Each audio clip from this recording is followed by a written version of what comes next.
Raider Nation, what's going on? You're watching the Raiders Report. Mitchell Renz from Chat Sports. And coming up on today's show, we're going to look at the latest Raiders news. The Raiders signed a player. They cut somebody from the practice squad. They also brought in somebody for a workout. We'll talk about all that. A lot of trending stories out there around Josh McDaniels. Some interesting words said by NFL insider Ian Rapoport. And then at the very end of today's show, Davante Adams is frustrated. And let's talk about it. So the news here today that broke. The Raiders signed to their practice squad Darren Evans, and he's a defensive back. He signed with the New York Giants this offseason as a UDFA. He played his last 2 seasons at LSU, and to me, this is one of these players that's just long.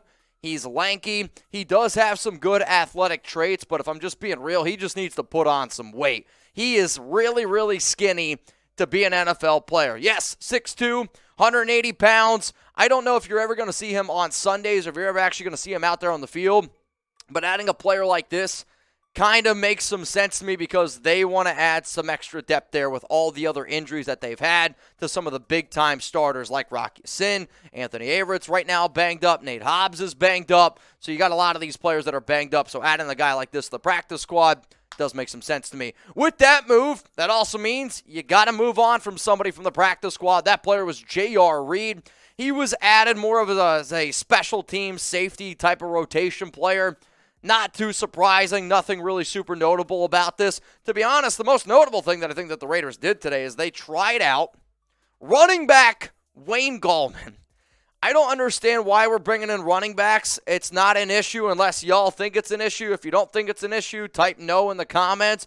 But Wayne Gallman, to me, the only thing that I can possibly think of why the Raiders decided to bring him in, last season he played in 2 games with the Minnesota Vikings. Raiders running back coach Kennedy Polamalu, as you know, was with the Minnesota Vikings last season. That's all I can think of. But Wayne Gallman's not better than Amir Abdullah. He's not better than Brandon Bolden. He's not better than Zamir White. He's not better than Britton Brown. And he's definitely not better than Josh Jacobs. So why the hell are we bringing him in? Unless he plays offensive line, unless he plays defensive tackle, I don't really care. So what I want you guys to do is hit that subscribe button for free Raiders videos. We keep you up to date on news, rumors, overreaction shows. We do watch parties on Thursdays and Sundays. If you like to get down and have a good time with Raider Nation, hit that sub button. Now, also, I always tell people, hey, turn on the notification and try to be one of the very first people in the comment section. It helps out my videos. Also, it shows that you guys care. So here were the first 5 people that commented on my video that I put out on September 26th. Mario De La Torre, Mark Coaster, a.k.a. Mauricio, Ghost Ala Avina, Miko032, and Dan Edwards. Thank you guys for joining the Noni Gang. And if you want to be featured on a future Raiders show, try to be one of the very first people to comment on a Raiders video. Hit that notification bell. Let's now get into some interesting rumors out there. And Josh McDaniels, is he on the hot seat? Mitch, him and Mark Davis had a meeting before he went and talked to the press after the Raiders' 24-22 loss to the Tennessee Titans. I'm going to give this one 2 just win babies, and I'm going to say people are talking. Personally, I think McDaniels should be on the hot seat. That doesn't mean that I think he's going to get fired. It doesn't mean that he is going to get fired. It's just I see how talented this Raiders team is, and you're 0-3. If the seat isn't a little bit warm, then to me, shame on Mark Davis. Here's the thing, though. NFL insider Ian Rapoport talked about some of the insider information that he heard regarding that Mark Davis-Josh McDaniels conversation, and Rapsheet said that his seat is fine. He also said that McDaniels is going to be a long-term investment, which I've said before on shows. To me, it sounds like McDaniels, no matter what, is going to get 3 years. Him and Ziegler, no matter what, are going to get 3 years. Now, this is what Ian Rapoport had to say on Josh McDaniels being on the hot seat. No, I mean, it is still hot in Vegas, but his seat is fine. This is a long-term investment. There was an acknowledgement there that last year was great. They went to the playoffs. So much went well. But they won a bunch of games in overtime. So many were just, did they make a field goal or not? It was a really thin margin, and it was the same this year. Every game has gone right down to it. It just hasn't gone their way. I would not say that there's panic. I would also say owners meeting with coaches after the game is very common. It happens most places. I think all I heard there was excuses personally. Like, you're right. Every game for the Raiders last season came down to a field goal. But you know what? I'm going to throw up those W's. And every game this season has come down to the final. L. In the NFL, the only stats that matter are wins and losses. And just point blank simple, Josh McDaniels hasn't been able to win. And I agree, McDaniels should be your long-term plan. The Raiders have to figure out an equation where you just can't keep hiring a coach and then firing him, hiring a coach and then firing him. But if this year is bad, then he better be on the hot seat. And I'm not just talking like miss the playoffs bad. If hypothetical world where McDaniels, this team wins 2-3 games and they're in like the top 5 of the NFL draft with this roster, you're telling me that Mark Davis isn't going to sit there and be like, maybe we did hire the wrong guy. So let me know in the comments section, y'all. How hot is Josh McDaniels' seat right now? Scale it for me. 1 to 10. 1 being, it's not hot at all, Mitch. It's not hot at all. 10 being, this thing is freaking blazing like a seat in Las Vegas on a 120 day and you sit down in your car and it's so hot that you can't even put your freaking seatbelt on. How hot is McDaniels' seat right now? For me personally, I am going to say that his seat should be a 5. You are 0-3. The only 0-3 team in the National Football League. And my other thing is like, if McDaniels was a proven winner as a head coach, I could be like, all right, let's give him some time. But McDaniels has never proved anything as a head coach. If anything, he's proven that he's a loser. 11-20 all-time as a head coach. His last 11 games, he's 1-10, y'all. Like, I get it. The Raiders team on paper is better. But you know what? The Raiders made the playoffs last year. And I've been seeing people throw this out there on Twitter that, hey, Mitch, when you're bringing a new head coach, why are you going to panic when they're trying to rebuild after an 0-3 season? Why the F are we rebuilding? We went to the playoffs last year. Like, I get it. This team is different. It is a much different football team. But you went to the playoffs last year. You don't rebuild from a playoff team. You get better. I thought we got better, but apparently a lot of the players that the Raiders have been bringing in, I'm sorry, that they haven't really been producing. They haven't stepped up, and that falls on your head coach. So to me, you have to say that there is at least a little bit of heat on Josh McDaniels' seat. The next story coming up here on the Raiders Report is around Rich Bisaccia. And Ross Tucker said that he thinks Mark Davis blew it by hiring McDaniels over Bisaccia. So the main question of this is, should the Raiders have kept Rich Bisaccia? I'm going to give this one only one just win, baby, and I'm just going to say that there is a small shred of truth. There were better candidates out there than Rich Bisaccia. There were better candidates out there than Josh McDaniels. And if you don't believe me, go back, watch all my videos that I did for John Gruden replacements, Raiders head coaching replacements. I thought Rich Bisaccia was an amazing human being, and he is. He is somebody who I will always respect, who I will always care about, who really brought me a lot of joy in my life when, let's face it, when the Raiders are losing, our lives aren't all that great. Brought me a lot of joy. But you can't tell me right now that Rich Bisaccia isn't better than Josh McDaniels. You can't sit up here and tell me and make an argument that Josh McDaniels is a better head coach than Papa Bisaccia. I don't think that. Now, I will say this, and I said this multiple times, I never really saw Bisaccia as a long-term guy. And I'm not sure if he can be a long-term head coach. But you know what? One thing that I do know, one thing that I have absolutely seen, that every single one of those players that put on those cleats, that put on that helmet, that put on that shoulder pad, that wore that shield with pride, they played for that man right here. They played for Rich Bisaccia.